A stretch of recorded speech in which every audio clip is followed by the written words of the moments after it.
Hello, everyone. It's me, Gary, back once again with another Cuppa Chat here on the Panto archive. And I'm very excited to bring you a very special guest. So, special guest, introduce yourself.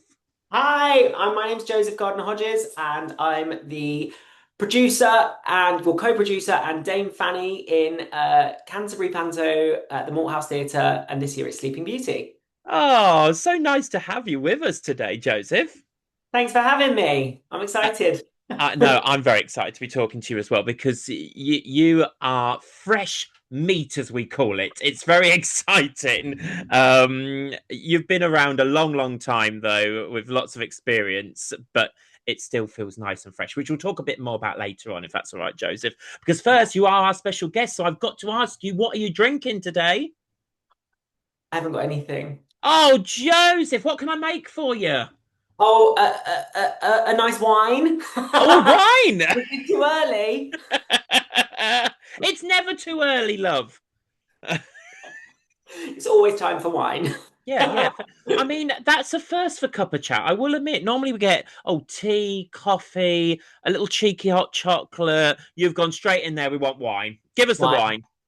I'm not doing anything today. Yeah, so a glass of wine. Yeah, fair enough. Well, I've gone boring and just got a little cup of water with little bees I've chosen for you Oh, I love today. it. I Um, love it. but you know what? We'll get rid of that and we'll just have a glass of wine between us now. Yes, please. No, thank you for joining us here on the Panto Archive today. For anyone who doesn't know, tell us a little bit about how you got into the world of Panto. Wow. Okay, so this is, I think I worked out the other day, this is my 15th Panto this year. I did it as a child. I was a juvenile growing up for various local theatres. And then I got into the professional world really young when I was about 16. I joined professional ensembles and then started playing the comic first of all. So I did like the muddles and buttons and all those kind of roles. And then my first gig as Dame was as an ugly when I was 18, which Mm. now I look back is wild because Yes. I had no experience, and the amazing late great Mills sort of plucked me from obscurity and just put me in his professional pantomime season as an ugly sister. We were both very young, so but me and my sister, we were both very young, so the dynamic worked really well. But looking back, I don't actually. I was confident as an 18-year-old, but I was untrained. It was before drama school for me. And I was really thrown in at the deep end, but in the best way because I just had to embrace it and I had to learn how to have a rapport with the audience. You sort of get it with the comic. In fact, you definitely get it with the comic, Mm. 100%. But it's just such a different world. You enter more the world of innuendo, you enter the world of so many other things, the adult audience, the being there for the mums and dads instead of being there for the kids. And it was a really steep learning curve. It's the first time I'd ever worn that amount of makeup. It's the first, it's even that in itself, my makeup still takes me about an hour and I'm not very good at it. Like I wouldn't say that's my skill as a dame is definitely not makeup. Just kind of like, but it takes me an hour. And so yeah, that was it really. And then I was off and then I had a bit of a break while I've produced and directed a lot of musical theatre. So I had a bit of a break while I was kind of really focusing on that. And then the Malthouse Panto came along during COVID because my now husband, and I started producing everything together. And COVID came along, and no one was putting on any theatre because they couldn't. And we suddenly discovered the Malt House in Canterbury and thought, wouldn't it be great to put on a panto this year because no one is. We have the Marlow just around the corner who Evolution have their panto and they weren't doing a panto at that point that year. And we really just wanted to do it. We were doing like a week of performances and we just wanted to do it to raise spirits. That was kind of our Yes. our goal just at the end of lockdown to raise spirits. And then that sadly didn't happen because we were put into tier whatever it was, I can't remember the Yeah. tier system. And then suddenly, the following January, they said to us, "Do you want to do it? Should we do it this year?" And we didn't hesitate. My husband and I both adore Panto. We always have. He's come through performing in Pantos to choreographing Pantos, and now he directs and choreographs ours. And it just sort of all clicked into place. And every year it's just got bigger and bigger and bigger. And then I took over as our dame for an ugly. I Mm. last minute jumped into one of the uglies, which was a complete, I hadn't performed in 10 years at this point. And I just suddenly said, like, let's do it. I'm going to do it. We need someone last minute. So I'm going to do it. So I did it. And it just, Dame Fanny kind of took on. I've got a catchphrase, Fanny-tastic, that the audience shout at me. And it just sort of happened. And it was a weird one. But so that's my kind of journey to where I'm at now. But yeah, it's been part of my life since I was sort of 6. So it's just always been there. Isn't it wonderful to hear? I always, this is one of my favorite parts about all these cuppa chats of where it all started for everyone. You know, some people it was watching it in the theaters. Others of us, we were lucky that we were involved in it from a young age. And I'm sure you know this already, but me and your now husband used to be in the youth Yes. theatre together Yeah, years yeah, ago. yeah, I do. Yeah, yeah, yeah. Amazing. In Wellingborough. Yeah, in Wellingborough, and Yeah. I've never left, but he's gone on and gone on to do wonderful things. I'm still daming there. I've never Oh, left. He amazing. managed to run away, but tell us. It's such a gorgeous venue, the castle, isn't Oh, it? it is a Lovely. lovely theatre. I will admit that. Tell us, and this is one of the reasons we wanted you guys on here today, because from a production panto company, you're still relatively new, but I think that's a bit exciting as well, isn't it? How have you found from that initial conversation, which was a COVID feel good thing, to now being a panto that everyone now wants to come and see and rave about every year? It is weird. It's weird. I mean, as I said, we've produced so many musicals and on really different scales, tours and a load of off West End stuff, which has been absolutely amazing. And Panto is the hardest. Like, Mm. there's no two ways about it. The hardest thing to produce it well is a Panto. Sorry, I think I've gone off the question already. I do this. I go round No, like love, you're fine. I love it. It's the wine. We'll blame the wine. yeah. But it's been a really obviously we kind of know everything. No, you never know everything there is to know. We knew as much as we could at the points we got to in our life about Panto Mm. to kind of go, this is what we're doing. And our first season was a little bit rocky. I mean, there was so much we discovered that we didn't know. We were also in a new theatre. The Malt House was renovated by the King's School, and it opened in 2019, which was going to be our first Panto year. So, or 2020. So it everyone was new to it. The theatre wasn't necessarily ready. In the way of setup, but we worked with the most amazing tech crew, like our theatre management and tech crew were just incredible and so on board. And I think that's the hugest thing with Panto for me. It's collaboration. Like the whole season, when you're getting through those 3 show days, it's collaboration, and we just stumbled upon the best team imaginable, and we've sort of picked up more team members as we've Mm. got bigger. You know, more team members have come on board. And others have gone on to different things, and it's been that kind of evolving process. But sort of Nina and Gemma at the Malt House, who's a good shout out to them, but like and Craig, who was there for our first season, the tech manager, and it just sort of was such a collaborative effort. Uh, we all had to do it because we'd set this opening date, and also we had this awful kind of setup because we were doing the year in COVID. We'd Our big thing is family affordability. Our tickets start from £10, and Mm. our top price is 24.50 for all performances. And so we'd really set up an expectation for people that they could come and see what we were calling like this West End on Sea production for at that point our top price was £17. So for £17, and it was a lot of stress on us. Mm. But I'll never forget our very first opening night. The opening was I Have a Feeling, Black Eyed Peas. I wasn't in it at that point, and I was backstage, and the we were using a backing track, and the backing track just stopped halfway Oh through. no. It just stopped, and that was our opening night, and we were only running for a week. But luckily, I think the show was so good that the audience just completely ignored it, Mm, and we pretty much sold out the rest of the run. And at that point, we did like a week, and now we're running for four, which is the max we can do because it still operates as a school theatre. So we're never going to get more than 4 or 5 weeks.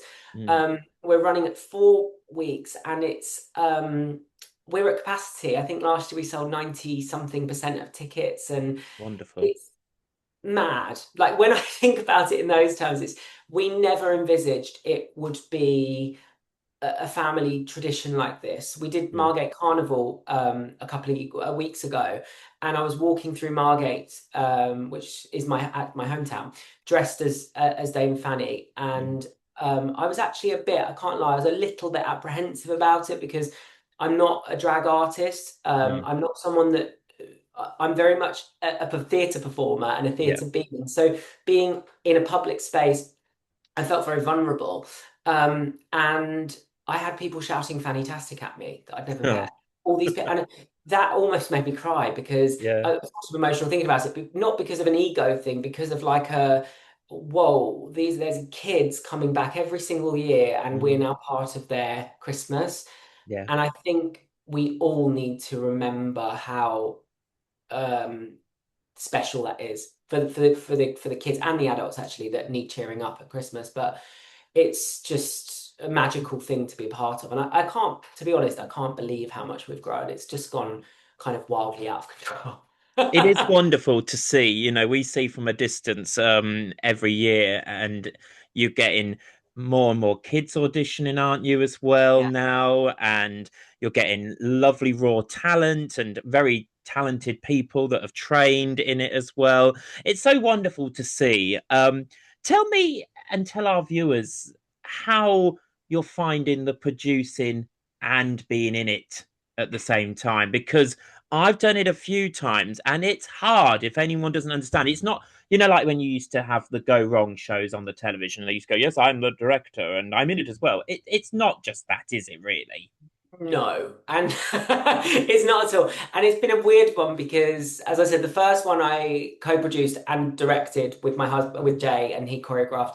And then the second one, he took over as director, and I co-produced still and performed for the first time. And Mm, that's the first time I'd ever done that. As I said, I had a 10-year gap from yeah. performing. And in all honesty, I'd completely forgotten how hard performing is Mm, in a panto. It's the hardest gig there is, and I don't care if anyone wants to come at me for that one. It is 100% the hardest gig there is in theatre is pantomime, and Dame I think is the hardest still, and because of all you never sit down. It's no, just it's just constant changing and all that kind of stuff. So I have actually stepped away. I'm still co-producer in credit and in everything up until about October. mm. And then Jay takes Pass it over all over. entirely because I couldn't do it. And No. the worst thing actually is just wanting to focus on doing a good job on stage. Mm, And it's impossible. It really is. I don't think it's impossible. I think special people can do it. mm. But I'm a real all or nothing person. I have to kind of be in one headset. And especially when it comes to rehearsals, I need to just be in rehearsal, Yeah. thinking about costume changes or thinking about, I don't know, whatever it might be. But I definitely, yeah, I'm delighted that Jay now Takes over. Yes. produces. Yeah. Tell me though, again, from someone maybe who has no idea and maybe has never performed but loves coming and watching them, as being a co-producer though, do you get to choose? Oh, I'll just have a beautiful new outfit this year, and oh yes, we'll have this scene because I'll look better in it, or is it still? And I know the answer, obviously, but is it still the production itself? So it's so tricky because yes, we work. I couldn't come on here without shouting out to our incredible designer Paul Schrieg. I had a day with him yesterday being fitted in Newcastle, and he's just the most talented giving creative there is in the and his designs are stunning. His designs are gorgeous and they look aesthetically beautiful, but the detail within them is just miraculous. So sorry, I just thought I'd throw that in there because Yeah, no, good. really I love celebrating it, like everything, and he's just so amazing. And he's really helped me find Fanny. Like that's Mm. he's taken me from off the rack Fanny to this kind of custom goddess, if you will. I don't not calling myself a goddess, but like he's taken me to such a new level look wise. So yeah, I guess I mean the collaborating with him, I definitely get to now choose. I get to choose exactly kind of at least give an essence to him of how I would like to look. He goes wild with the creativity. I just kind of give him the first ever costume made for me. I said I want a bit of Dolly Levi and a bit of Patricia Routledge, keeping up appearance. Yeah, keeping up appearances, and he designed this beautiful floral, huge floral with a big headpiece, and it was just perfection. But so yes, in that way, I definitely do. But in the way of doing what's best for the show, I think. I'm quite brutally honest with myself about my talents, I hope, and ability and kind of what I bring to the table. Um, I know 2 years ago when we did Snow White, I'd written myself into far too much of the show by accident. Mm. It happened that as the Dame, I linked loads of characters together and scenes together, which often happens with the Dame, Mm. especially when they're kind of superfluous. Like, I find always the nurse character to write is a little bit more challenging because you have to find reasons for you to be there except for just protecting the princess or whatever it is. Yeah. And so my reason that year was mainly to link everything else together. Mm. And I found myself just in so much of the show, and we got to tech, and well, I got on with it. Of course, at that point it was too late, but I did worry it was so self-involved and self-indulgent, and people would think of me, oh, why is he back on again? Because he wrote it, and Mm. it's just not the case at all. When I'm writing, I really don't think about my character so much as the whole piece. And definitely from a producing point of view, I don't think about me at all. I think Mm. about all the other elements. And then it happens that sometimes I find myself not in the show very much. I mean, Mm. it's become a running joke that I'm rarely in the end of Act One because I like to have a long interval. And this year, just to prove everyone wrong, I've got to be there because I've got to be put to sleep with Sleeping Beauty, so I can Mm. wake up with. So I've ended up in the end of that shit. But yeah, I know I really try and prioritize the show. But yes, I do get certain amounts of. Well, I don't want to sing that song Yeah. 52 times. Like I just don't want um. And every now and again, I just accept. I had a Blondie song that really just didn't suit me a couple of years ago, and I just accepted it. But this year, especially as the fifth year, I've chosen my song, and no one's changing it. Yeah, fair enough. Fair enough.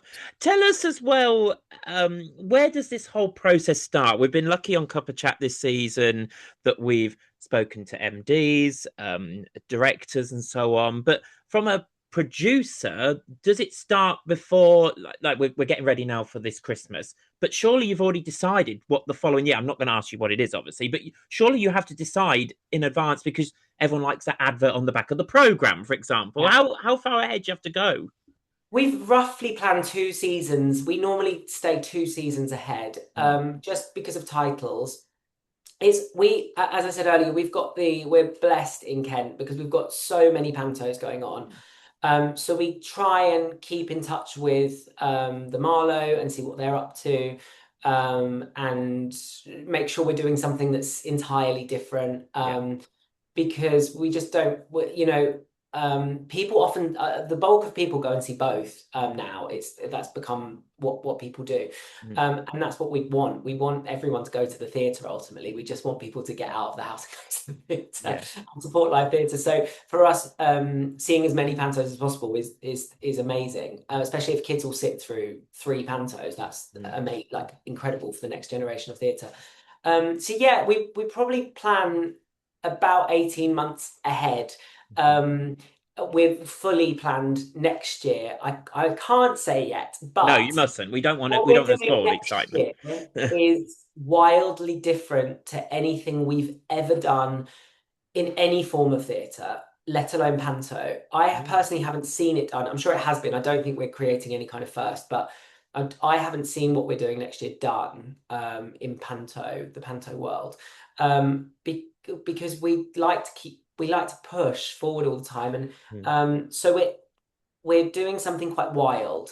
And it's going to be interesting. And I don't have a clue. You know, I don't. It's one of those great moments because neither of us have a clue what we're going to achieve. We Mm. know that it will be at least the same kind of panto that we do every year, Yeah. but it's going to be so different. And I hate to be so cryptic because I just wish I could say what we're doing, Yeah. but it's going to be so different in so many ways as well, in so many different ways that I'm very excited, and we've actually started planning that so much earlier than we normally would because of there's a lot of tech factors involved and all sorts of other things that are involved with this specific title that have meant we've had to start. We've probably started planning that about 2 years in advance, Oh wow.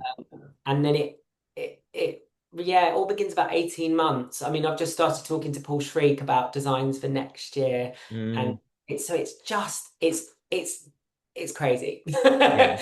It is And I really and crazy. I always think this. We always try and, especially with these cuppa chats from people who are maybe not in the industry and maybe just love panto, but we get the credit with the applause, but you need to remember those applause are not just for those actors. They are for everyone who's worked backstage, everyone who's worked pre-show. There's so much work that goes on, and this is again one of the reasons we wanted you in today, Joseph. Tell us a bit more now about the perform inside though, because you did Captain Hook last year, didn't you? But in Dame form, I mean, that's fantastic. I loved it. Yeah, I think we were the first that I think we were the first ever professional Dame Hook. And it got a lot of criticism. I mean, I got a lot of it's this is what always shocks me with this world because I teach a lot. I teach a lot of young people, and I'm constantly preaching what a gorgeous industry this is and how everyone's so kind.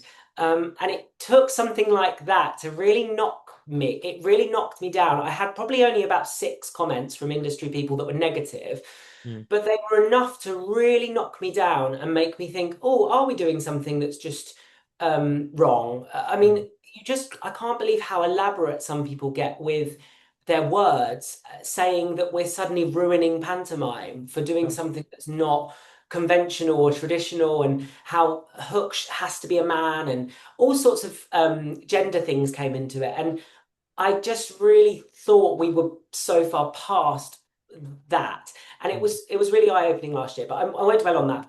It was amazing. mm, Again, it was the idea of Paul. mm, I keep coming back to Paul Schrick. It was his idea. It was his brainwave.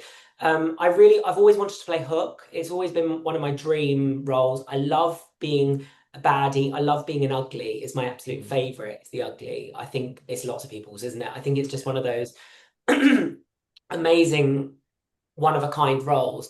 And um, our venue are very keen to keep me as Dane, mm, and which I love. I'm fine with.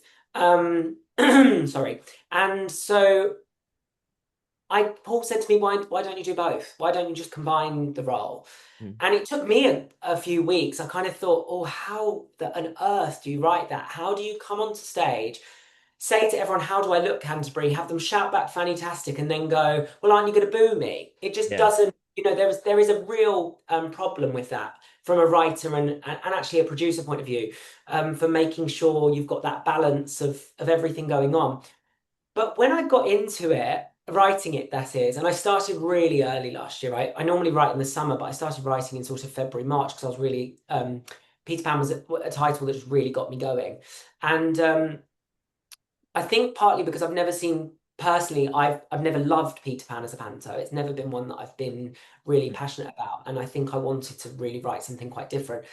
And once I got writing it, it just flowed. I just found this ease with being the baddie, but trying to keep the audience on side and being a bit jokey. And it it strangely really worked, I think. mm, And I think the thing sound like a love letter, but the costumes were such a huge part of it because I came on and I looked like a dame. mm, I looked the dame. So people still wanted to shout at me that I looked fantastic because I did. I looked immaculate in my yeah, beautiful Hook costumes, and I had I think 8 changes as Hook. mm, and then I was Mrs. Darling as well, so I had three different looks as her, and it just somehow worked. Mm. But yeah, I think my favorite still is Ugly. I don't think it ever gets better. And last year was close, but I'm looking forward this year to being friendly again. I mean, Yeah. I always have a bit of an edge with my Dane, but at least this year I get to be everyone's friend again, which is quite nice. Yeah, I get that completely. I did Peter Pan last year, and I was Mrs. Smee, so obviously she is still a friendly, bubbly character. But the one thing that I used to always go on about is that obviously I was on Captain Hook's side, and I found that really interesting because I'd done Ugly the previous year as well. But I found it really interesting that I was getting, come on, everyone, tell us what bad things are happening. Yet I'm still working for him. Do you know what I mean? It was such an interesting, and of It's course, hard, isn't it? yeah, it was really. I thought Hard just you were dynamic. giving contradictions, you say, to those audience, to those kids. But I'll have my little opinion now that of your Captain Hook. I think you look absolutely gorgeous in Thank it. I thought it was a nice, fresh breath of fresh air, and you had places like Crossroads in recent times. Joanna Lumley has done it. It doesn't have to yeah. always be a man, a female, whoever. I'm a big believer if you're the best for the show, the character, and so on. And that's even happening with Uglies now on the opposite way that we're getting a lot of females, ladies Yes. playing the sisters now as well. So Yeah. that's where we've come from. We've evolved. Panto is all about evolving, and you're just That's doing the the next thing. part of it. It's got to stay current. I mean, I've Mm, had the comment again from industry people a few times that my style is a little bit draggy. And I kind of just think, what does that mean? Like what are you trying to, because, and I made a comment last year on you shouldn't get involved in arguments on Facebook groups. That's the moral of the story. mm, But I did get involved. I dragged myself in because it was about me. And I said, what about the greats like Danny LaRue? I'm not comparing myself to Danny LaRue. And someone really tried telling me that Danny LaRue's style wasn't remotely draggy, but it was, mhm. it just aesthetically more than anything. And as I said, I'm really not comparing myself because I wouldn't to a great like that. But I do think we do need to keep evolving and moving forward. And I think sometimes people forget that a performer is going to have their own take on everything because that's what the theatre is. We Yeah, don't have theatre, let alone panto, if we're just all going to do a carbon copy of what someone else has done before us, or we've got the amazing. I've got Ben Roddy across the road from me.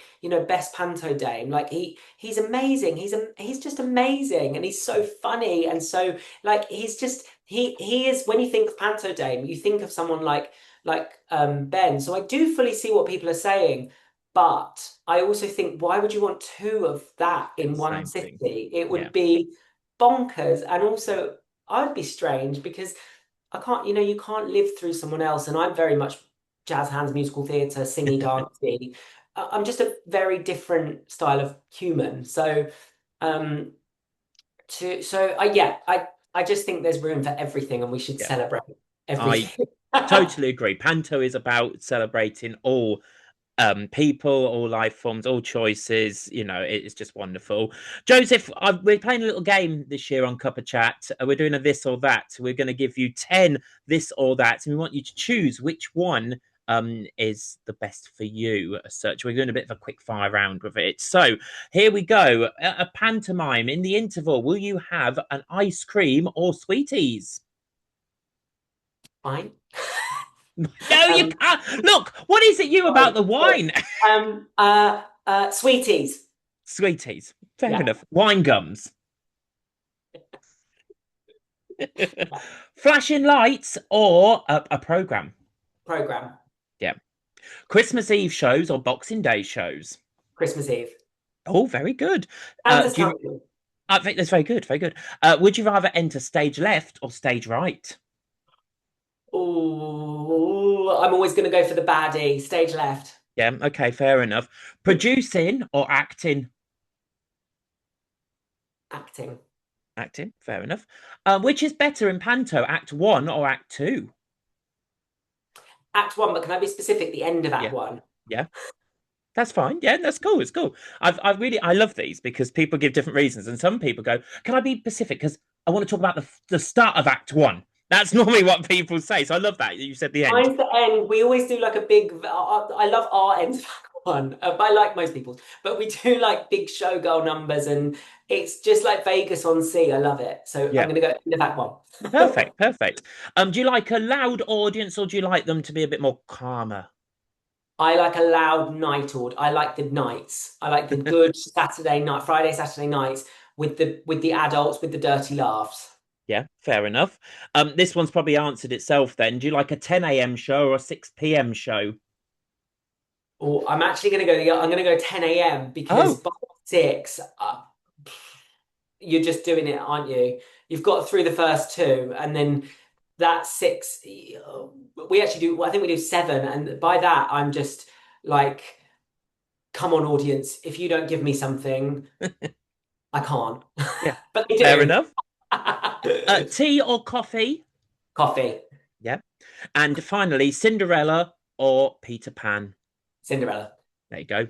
That It's was my easy, favorite. wasn't it? That Yeah. was easy. Oh, fantastic. Well, I really enjoyed talking to you here today on Oh, me CUPPA too. Chat. Thank you.